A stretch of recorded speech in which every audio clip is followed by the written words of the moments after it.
Oi, pessoal. Bom, nesse vídeo de agora, né, eu vou falar sobre as instruções e como nós entendemos, né, o papel, a função, a finalidade das provas piagetianas e operatórias de conservação na avaliação psicopedagógica clínica, tá? Então, de acordo com o Visca, né, e com a própria teoria piagetiana, essas provas elas foram desenhadas, elas foram elaboradas para que a gente tenha acesso ao nível de pensamento que o sujeito tem. Então, a gente observa, por meio das perguntas, dos estímulos apresentados, uma análise quantitativa, ou seja, das respostas que ele fornece, né? Então, quais são essas diferenças funcionais do pensamento, do processo de construção e do raciocínio, e também uma análise qualitativa sobre o que aquelas respostas que a criança fornece podem significar, tá? Então, outro objetivo das provas é avaliar e descobrir, né, qual é o princípio ou os princípios chaves no desenvolvimento cognitivo, ou seja, como o seu pensamento vai conservar ou não, se vai observar a estabilidade ou a conversão, né, de alguns elementos daquela propriedade ou daquele mesmo material, né? E isso tudo traz informações sobre a estrutura cognitiva com a qual a criança está operando, tá? E relembrando o conceito do que é conservação, então ela é uma manifestação de comportamento, sempre derivada de um processo cognitivo, em que a criança percebe a identidade, né? Ela percebe a igualdade de elementos e que eles são a mesma identidade, mesmo que um objeto possa vir a sofrer diferentes formas de transformação, tá? Vou falar agora um pouquinho sobre as possibilidades de classificação das respostas das crianças nessas provas. Então, a criança vai apresentar um nível específico em cada uma das etapas ou das provas que a gente vai aplicar, e essas respostas, né, que são classificadas nos níveis, revelam qual é a estrutura operatória em que ela está funcionando, então, conservando ou não conservando, ok? E aí, então, tanto Visca quanto a Simaia propõem 3 níveis. Então, o nível 1, em que não há a possibilidade de conservação, quando a criança não percebe que há essa constância, essa permanência, né, essa possibilidade de pensamento operatório. Num segundo momento, né, que seria o nível 2, a criança tem respostas oscilantes ou incompletas, então em alguns momentos ela vai conservar, em outros momentos não vai conservar. E o nível 3, que ele é mais preciso, ele é mais certeiro, no qual a criança, de fato, ela tem convicção de que ela sabe conservar, de que aqueles elementos, mesmo sendo ali dispostos de diferentes formas, eles significam, né, que a criança está conservando, tá bom? Agora, em relação ao próximo slide, né, a gente vai apresentar a categorização das provas operatórias por idade. Então, se você vai receber, né, um paciente que tem 6 anos de idade, para ele é apropriado que a criança faça a prova de seriação com os pequenos conjuntos discretos de elementos. A partir dos 7 anos, na verdade, né, para 7 anos de idade, a criança faz as provas de seriação, conservação de pequenos conjuntos discretos de elementos, conservação de massa, de comprimento, de superfície, de líquido também, e o espaço unidimensional. Já com 9 anos, a criança vai já não fazer algumas provas, então seriação, conservação de pequenos conjuntos discretos não é necessário, mas você inicia a partir da conversão de massa, de comprimento, superfície, líquido, peso, você trabalha a mudança de critério já, e a quantificação ou inclusão de classes, né? A quantificação de inclusão de classes, a intersecção de classes, o espaço unidimensional e o tridimensional. Dos 10 aos 11 anos, então as mesmas citadas acima, mais a conservação de volume, tá?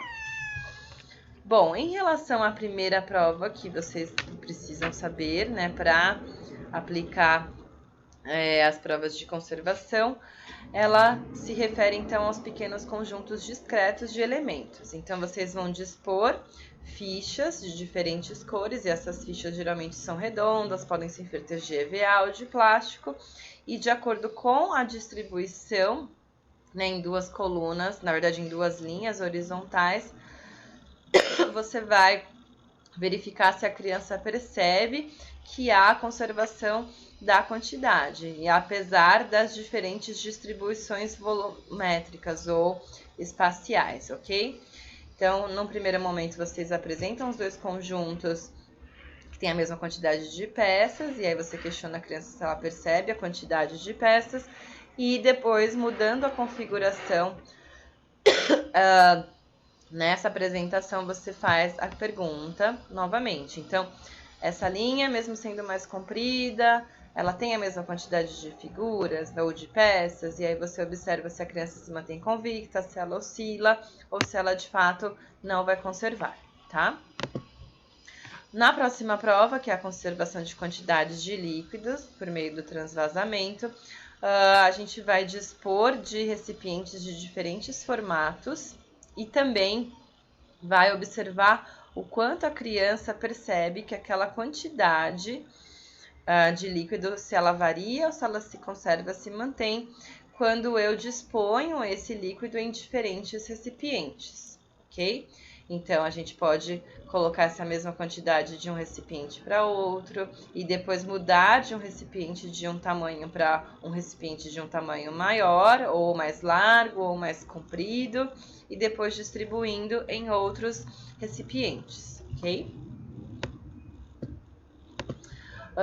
Na prova de conservação de quantidade de matéria, então geralmente o material apresentado é massa de modelar e a criança vai demonstrar para a gente se ela é capaz de conservar uma massa diante de modulações. Então a gente faz inicialmente, né, a apresentação de duas massinhas de cores diferentes, no mesmo formato, na mesma configuração, e depois a gente vai alterando propriedades, né, como o comprimento ou a largura, para observar se a criança percebe que a massa foi conservada apesar dessas diferentes modificações que a gente fez, né, na configuração. Então, aqui nesse exemplo, a criança inicialmente, né, vai identificar que existe a mesma quantidade de massinha, mas quando a gente altera, alargando ou deixando mais comprida, a gente pode questionar, olha, mas a salsicha é mais larga, por que você não acha que tem mais quantidade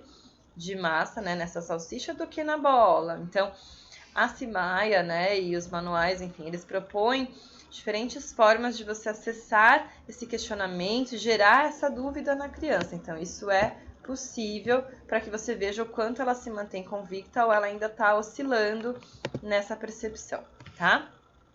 Bom, na prova de conservação de volume, a gente pode utilizar também a massa de modelar, né? E o quanto essa criança percebe a relação da massa, né, com um volume de líquido. Então, a gente vai acrescentar em copos de água as massas que a gente estava usando na prova anterior. E aí a gente observa, né, sendo essa uma prova para crianças mais velhas, a partir dos 10 anos até os 12 anos de idade, as inferências, os raciocínios que ela fará em relação à ocupação dessa matéria, dessa massa no líquido, ok? Então, será que se eu colocar a bola na água, ela vai descer, ela vai se manter no mesmo nível, ela vai estar da mesma forma que essa outra forma, né, de massa e assim por diante, tá? Agora, em relação à conservação da largura e do comprimento, a gente pode verificar o quanto existe a possibilidade da criança, né, ou da pessoa, né, já considerando que o teste é aplicado dos 8 aos 12 anos, o quanto que essa modificação do comprimento, ou da largura, ou da disposição, então a gente pode fazer com barbante, ou pode fazer também, né, tendo como material a massinha de modelar, esse questionamento, né, após a manipulação do quanto essas estradas ou esses caminhos, eles são mais ou menos compridos, ok? Bom, gente, e aqui estão as referências, né, dos manuais que vocês podem utilizar para que vocês apliquem junto com os seus pacientes, né, seja nesse semestre ou em algum outro momento, as provas piagetianas de conservação, tá? Então, só relembrando, a gente vai ter um outro momento com a apresentação minha ou do grupo de seminário das normas de correção, das interpretações e das análises que a gente faz, tá? E também relembrando que para a próxima quinzena, ou seja, daqui 15 dias, vocês devem entregar o checklist desta prova juntamente com destas, né? Então, resumidamente, vocês vão falar das provas de conservação junto com o checklist das provas projetivas, ok? Obrigada, um abraço.